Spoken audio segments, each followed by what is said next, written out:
हाँ तो दोस्तों यार इस वीडियो में हम एनसीईआरटी कवर करने वाले हैं पार्चुरेशन की एंड लैक्टेशन की। ठीक है, इस वीडियो में हम एनसीईआरटी कवर करने वाले हैं पार्चुरेशन एंड लैक्टेशन की।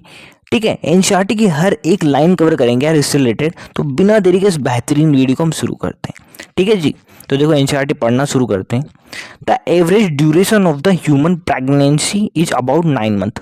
ठीक है, ह्यूमन में प्रेगनेंसी की जो एवरेज ड्यूरेशन है वो 9 मंथ होती है, पता होगा आपको। ठीक है, which is called the gestation period. इस टाइम पीरियड को हम बोलते हैं जेस्टेशन पीरियड। ठीक है, आगे चलते हैं। देखो, vigorous contraction of the uterus at the end of the pregnancy cause expulsion and delivery of the fetus. This process of the delivery of the fetus is called parturition. होता क्या है, जो प्रेगनेंसी है उसके एंड में uterus में बहुत ही vigorous contraction होने लगते हैं, जिससे क्या है एक्सपल्सन या डिलीवरी हो जाती है फीटस की। ये प्रोसेस होता है क्या, पार्चुरेशन। ठीक है, अब देखो इस पार्चुरेशन को हम बहुत ही डिटेल में देखेंगे कैसे पार्चुरेशन होता है। ठीक है, तो यार यहाँ से चलते हैं तो इसको अलग से देखेंगे, फिर एनसीईआरटी पाएंगे। ठीक है, देखो पहली बात, जो पार्चुरेशन है वो कॉम्प्लेक्स न्यूरो एंडोक्राइन मैकेनिज्म है, यानी इसमें नर्वस सिस्टम भी इन्वॉल्व होता है और एंडोक्राइन सिस्टम भी इन्वॉल्व होता है। ठीक है, तो देखो क्या, जो पार्चुरेशन है कॉम्प्लेक्स न्यूरो एंडोक्राइन मैकेनिज्म है। देखो सबसे पहले क्या होता है, फुली डेवलप फीटस है। देखो 9 मंथ हो गए तो फीटस अब डेवलप हो चुका है पूरी तरह से। तो फुली डेवलप फीटस और प्लेसेंटा है वो इंड्यूस करते हैं माइल्ड यूटेराइन कॉन्ट्रैक्शन। ठीक है, सबसे पहले क्या हुआ, देखो फीटस है और फुली डेवलप हो चुका है अब। तो फुली डेवलप फीटस और प्लेसेंटा इंड्यूस करेंगे सबसे पहले माइल्ड यूटेराइन कॉन्ट्रैक्शन, जिसको हम बोलते हैं फीटल इंजेक्शन रिफ्लेक्शन।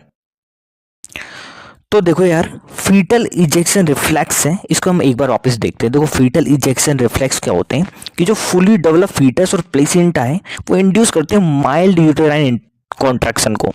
इसे हम बोलते हैं फीटल इजेक्शन रिफ्लेक्स।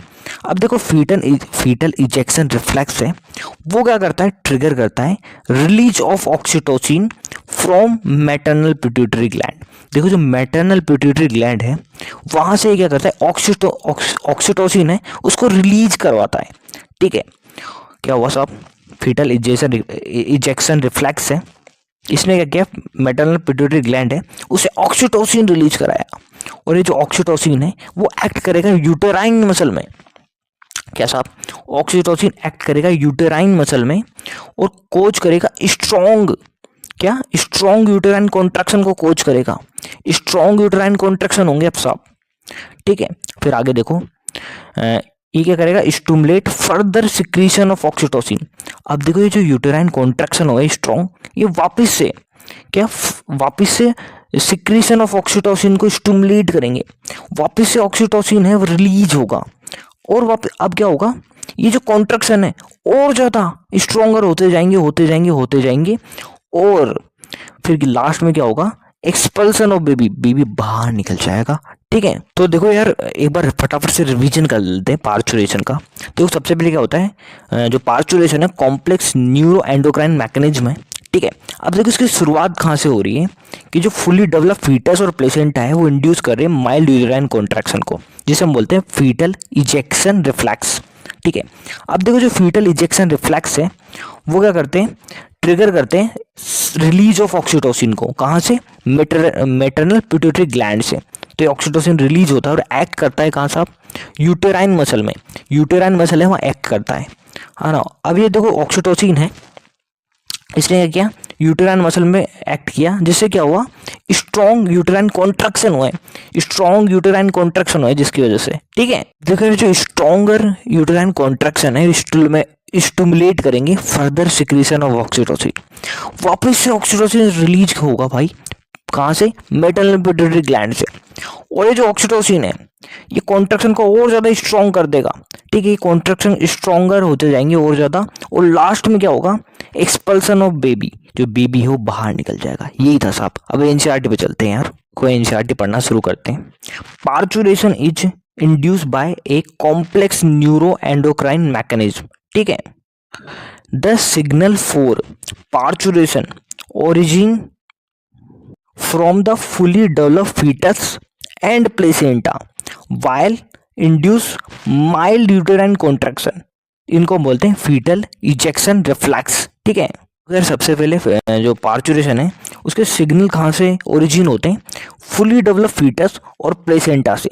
ये करते हैं, इंड्यूस करते हैं माइल्ड यूटेराइन कॉन्ट्रैक्शन को, जिसको हमने बोल दिया था फीटल इजेक्शन रिफ्लेक्स। ठीक है, दिस ट्रिगर रिलीज, ठीक है, this trigger release of oxytocin from maternal pituitary gland.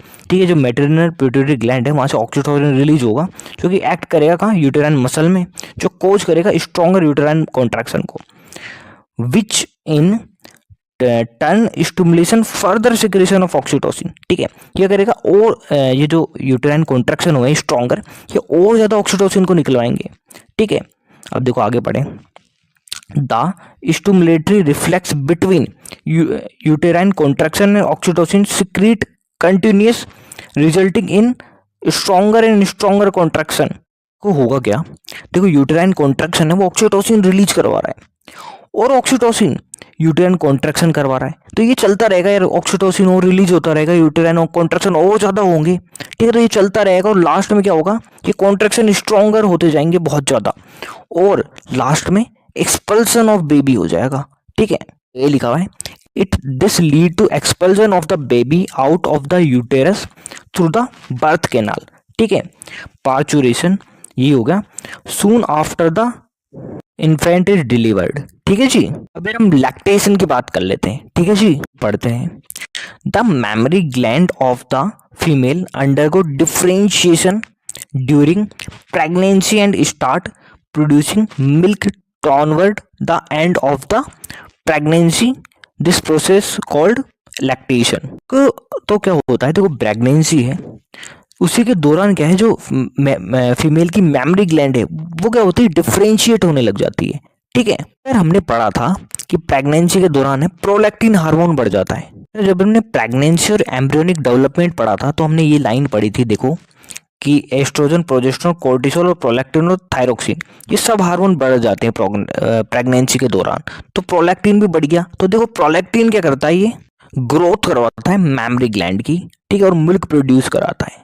Prolactin क्या करता है साहब, ग्रोथ करवाता है मैमरी ग्लैंड की और मिल्क प्रोड्यूस करता है, और ऑक्सीटोसिन क्या करता है, मिल्क इजेक्शन में मदद करता है। ठीक है, इस तरह से क्या होता है, मैमरी ग्लैंड है प्रेगनेंसी के दौरान डिफरेंशिएट होने लगती है। ठीक है, और क्या होता है, स्टार्ट प्रोड्यूसिंग मिल्क कब, एंड ऑफ द प्रेगनेंसी, जैसे एंड ऑफ प्रेगनेंसी होती है तो मिल्क प्रोड्यूस करना भी शुरू कर देती है। ठीक है, ये प्रोसेस होता है लैक्टेशन। ठीक है, बार वापस देखो लैक्टेशन क्या होता है कि जो मैमरी, जो फीमेल में मैमरी ग्लैंड है वो डिफरेंशिएट होने लग जाती है प्रेगनेंसी के दौरान ही।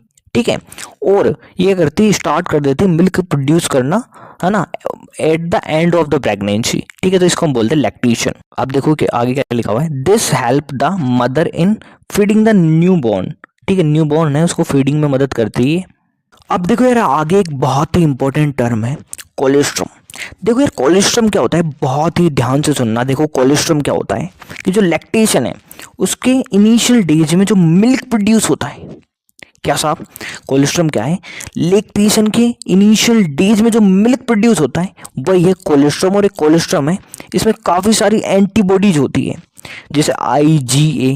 ठीक है, और ये एंटीबॉडीज यार बहुत ही ज़रूरी है न्यूबॉर्न बेबी के लिए। क्यों, क्योंकि यह कई डिजीज के लिए रेजिस्टेंस प्रोवाइड करती है। ठीक है, क्यों, क्योंकि कई डिजीज के लिए न्यूबॉर्न बेबी को रेजिस्टेंस प्रोवाइड करती है। तो यार NCERT में बिल्कुल यही लिखा हुआ है। देखो, डल milk produced during the initial few days of the lactation is called colostrum, which contains several antibodies। ये जो कोलेस्ट्रम है काफ़ी सारी एंटीबॉडीज कंटेन करती है जो कि ज़रूरी है न्यूबॉर्न बेबी के लिए। तो देखो absolutely essential to develop resistance for the newborn baby. ठीक है, अब देखो आगे बढ़ते हैं। Breast feeding during the initial period of the infant growth is recommended by the doctor for bringing up a healthy baby. देखो जो यार शुरुआती दिन की जो फीडिंग है वो बहुत ज़रूरी होती है बेबी के लिए, इसलिए डॉक्टर है वो कि रिकमेंड करते हैं कि यार बच्चे को असेंशियली ये फीडिंग मिले। ठीक है, देखो इसमें काफ़ी सारी एंटीबॉडीज होती हैं। ठीक है, जो है बच्चों को हेल्दी रखने में मदद करती है। तो यार यही था साहब, है ना, लैक्टेशन के बारे में पूरी एनसीईआरटी कवर कर ली हमने और पार्चुरेशन भी अच्छे से देख लिया है। यार वीडियो पसंद है तो प्लीज़ लाइक करना और इसी तरह के और वीडियो देखने के लिए चैनल को सब्सक्राइब करें। धन्यवाद।